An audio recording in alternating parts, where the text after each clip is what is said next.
Hello everyone, this is BioPhoenix here, and does anyone remember in 1981 when Donkey Kong and Jumpman, aka Mario, were mortal enemies that had to fight to the death? Well, I may not have been born at that time, but I do know a lot about it, and it's a classic to this day. And that is when things started, but now let's move along to more than 10 years after that, and we'll see where things have been taking in the 16-bit era. And we're going to be looking at Donkey Kong Country on the Super Nintendo, and there's 3 of them. There happens to be Donkey Kong Country 1, 2, and 3. And we might look at the N64 one at a later time, but not in this episode though. But yes, these were the very first Donkey Kong related games that I ever played. But we're going to start this review with Donkey Kong Country 1. Well, because, we kind of have to start with the first one first, And it was developed by Rare and published by Nintendo. And it was released in 1994. Oh, and just by the way, all of them are developed and published by Rare and Nintendo, so I'm just going to mention that now just so I don't have to mention it later.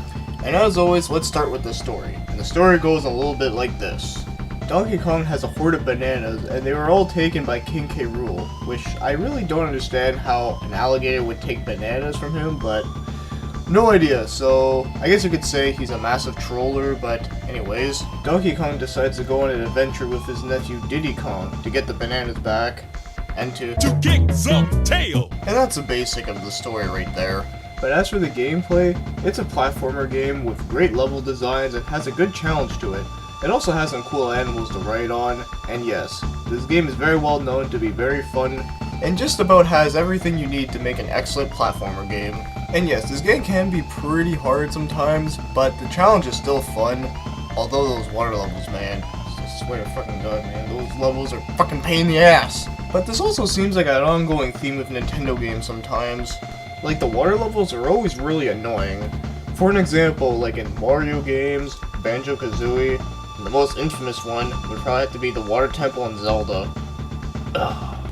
But anyways, Donkey Kong also has many friends along the way, such as Candy Kong, who saves your game, Funky Kong, who flies you to another levels. By the way, you just gotta love his theme.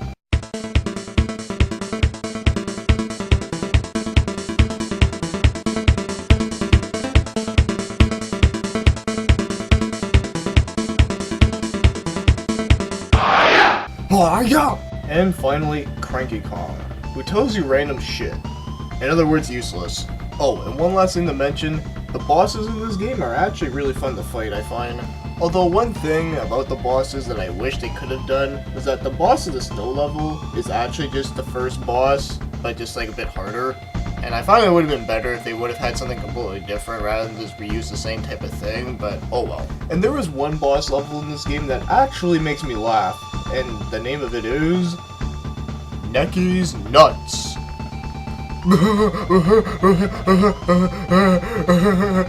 Okay, that's not that funny because that's so immature. Now stop laughing. Now as for the controls, they're very good, I find. They're so very fluent and there's like no problems at all, so overall I think it's really great. And now as for graphics, for a Super Nintendo game, I find it looks amazing with the very nice colorful backgrounds and the CGI on the characters and whatnot, so really I have no complaints to say about that, but they're really fucking nice. Now as for the music, how can I start? Well, for one thing, this is actually like one of my all-time favorite video game musics, and it even still sounds awesome to this day. In fact, I just find it to be very nostalgic to be listening to all the time. So overall, the music in this game is just phenomenal. Now, if you want to buy this game, I'm not sure on the exact price point of what it's usually cost around, but I do know it's not that expensive. Although I know there are some places around my area where they tend to make games that are like this big, such as Donkey Kong, Mario, and Zelda to be a bit more expensive than what you would think, which kinda sucks because it's it's a big popular game, so we have to make that one more expensive than the other ones. Yeah, it kinda sucks, but normally it's not that expensive. Now, if I had to rate this game, I'd probably have to give it a 9 out of 10. Simply put, a very fun game that is well made and is very recommendable for anyone that owns a Super Nintendo or just anyone who grew up in the 90s. Now, there's not much else I could say, but for one thing is that this is actually an amazing start for a Super Nintendo game.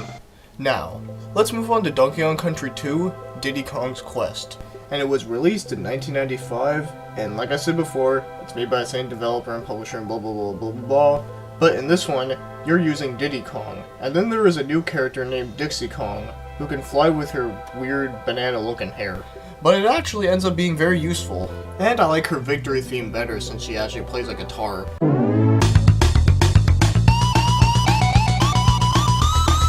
But the story in this one begins that Diddy is on the ship where the last boss was defeated from the first one, and finds a note from King K. Rool saying that he kidnapped Donkey Kong. Now I have no idea how the hell he'd be able to steal him, but oh well, looks like we just have to save his ass.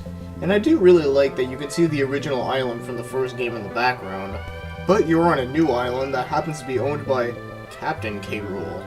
So I take it he changed his name from being King to Captain, but oh well, we'll go with it. Now, I do find this game to be a lot more challenging than the first one, but hey, it's still fun after all. But there is a new objective in this game that's optionable, but basically if you want to complete the game 100%, you are gonna have to do it, and that is to collect all the DK coins in every level. Now, I've never actually done it before, but I have came close once, but until my game got erased and I got really mad and shit, but yeah. But of course, the animals make a return in this game, and it is kind of sad that they replaced the frog with a snake. I don't know why, I just don't like the snake as much as the frog, but oh well.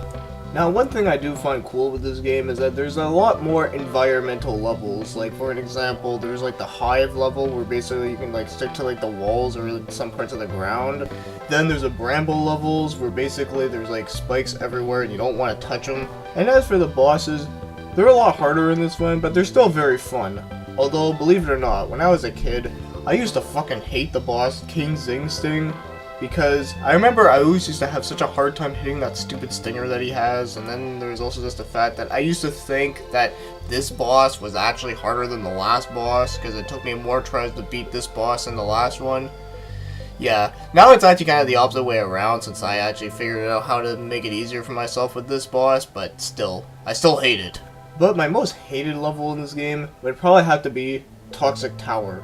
Just for a simple fact that, let's just face it, when you're using the snake, and you have to jump on like the bees after, but once you fall down after, when you jump on the bees already, you're fucked.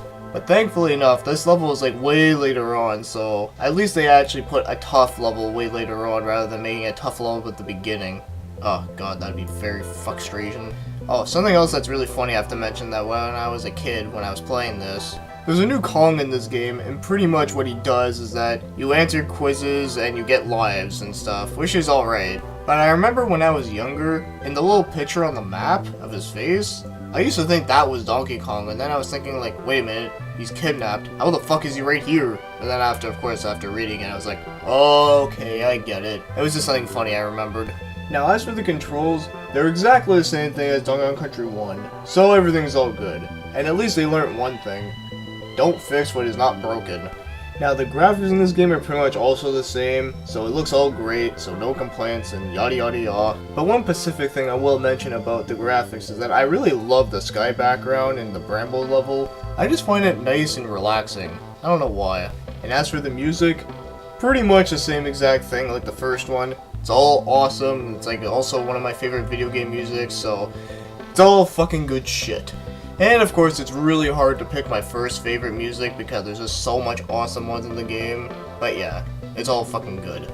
Now, if you want to buy this game, it's pretty much the same thing as the first thing that I mentioned, where, you know, it's not that expensive, but then stores around my area tend to make it higher because they're assholes like that. Okay, well, no, not really there, but it's just annoying. So not much to say about that, but yeah, it's the same freaking concept. Now, if I had to rate this game, I'd probably have to give it a...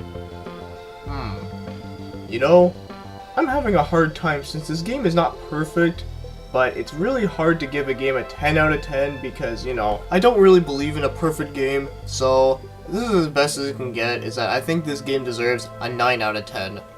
Just like the first one, it's all amazing, good shit, it's recommendable for any Super Nintendo player and whatnot, or anyone made in the 90s and blah blah blah blah, yeah, okay. By the way, did anyone ever notice how weird it was how I put that thing 10 out of 10 on the screen when yet I didn't actually give it the rating and also did with 9 out of 10? Now it's just being like something out of 10. Well, you know what? Fuck out of 10. Ass out of 10. 50 out of 10. And finally, 101, 404, 911, 3.14, 1337, 6669 out of 10. Okay, for real, I'm done now. But seriously though, this is actually an amazing game. Since now we're done with number 2, Let's look at number 3, which is the final title of the Donkey Kong Country on Super Nintendo. And that happens to be Donkey Kong Country 3, Dixie Kong's Double Trouble. And this one was released in 1996. In fact, the N64 was out at that time, I believe, since you do see an N64 in the save cave. But now the story behind this one is that Donkey Kong and Diddy Kong were kidnapped by King K. Rool again. Well, technically, it's the first time for Diddy Kong, but as for Donkey Kong, how the fuck does he get kidnapped twice in a row? Like, seriously. And also, isn't the game called Donkey Kong Country? Like, isn't he supposed to be the main guy within most of them, not, like, the guy who gets kidnapped? Like, god damn it, like, man, he must know how Peach feels like. Almost, since, well, it hasn't happened as many times. But anyways, Dixie Kong also has a new character side by her, and it is Kiddy Kong. And by the way, I fucking hate this bastard. Oh, you remember Funky Kong, how he used to, like, fly you around to other levels to get to different places? Well, in this game, he makes you stuff. Which is kind of disappointing though, but at the same time, I mean, at least he actually is helpful since he actually makes you, like, hovercrafts and whatnot, because the way how you have to travel with this game is through a big map, and then you can just, like, go around the water and whatnot. It's actually kind of an interesting way to do it. And some of the animals in this one have returned, but I was a bit disappointed that they did replace the rhino with an elephant that looks like Dumbo. And just by the way, when I was a kid, I hated that movie, so that's kind of why I just really did not like this idea at all. But there is a lot of cool level designs in this one, though there are also a lot of pain in the ass levels in this one.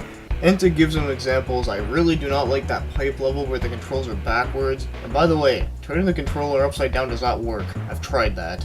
Then there is a water level, and that alone is already enough of a pain in the ass as it is. But this water level is not like any other one, where basically, you have to feed a fish. And when you don't feed the fish, it kills you. And finally, there's a cliff level with falling barrels, and you have to try to jump on them each time, and it's really annoying considering the fact you have to get perfect timing. And there are some little ones here and there, but those are the main ones that I can think of on the top of my head. Now as for the boss battles, a lot of them I don't like, but there are some fun ones, like the robot battle is really fun, and same with the snowman fight. But the ones I really don't like is the spider one. And I don't like the barrel boss that much, just because of the fact it's just really fucking boring. Then again, it is the first boss after all. Oh, and King/Captain K. Rool has changed his name again, but this time it's a bit more ridiculous, and it is Baron King Roolenstein. Yeah, I think they were inspired by something. I don't know how you can tell, but I think it was. But now let's move on to the other stuff like the controls and whatnot, and yeah, the controls are pretty much the exact same thing as the other one, so it's all fucking good. Now as for the graphics for this game, they're actually a bit nicer in this one. I don't know why, but I think they look a little bit sharper than the other ones, but they're still very nice for the most part. But you also have to keep in mind that this game was made in 1996, and at this time they pretty much like mastered out like all the performances of the Super Nintendo, so I kind of suspected that it would look nice. Now as for the music in this game, it's still amazing, it still kicks ass, but the thing is that it's not my favorite out of the 3. In fact, it's probably the weakest one out of the 3 ones, but it's still really good. It's just not all of them are my favorite songs in this one, whereas the other ones I pretty much like all the music in them. But still, the music is still great and phenomenal. Wow, I just realized something. I'm going by this one pretty quickly, but then again, all 3 of the games are pretty much like the same thing almost. Just, of course there are slight differences here and there, but they're all pretty much the same thing, but they're all like really good, and you know, that's a good sign that you're made a really good series of games on a system. That there's not much else you could say between each one, but at least they still keep it all positive and good. Like, as long as you're improving between each one, you're good. Now, if you do want to buy this game, if I remember correctly, this game is a little bit more expensive than the other 2. Of course, it's still not that expensive, like, overall, but it's, like, a little bit more, like, money than the other ones.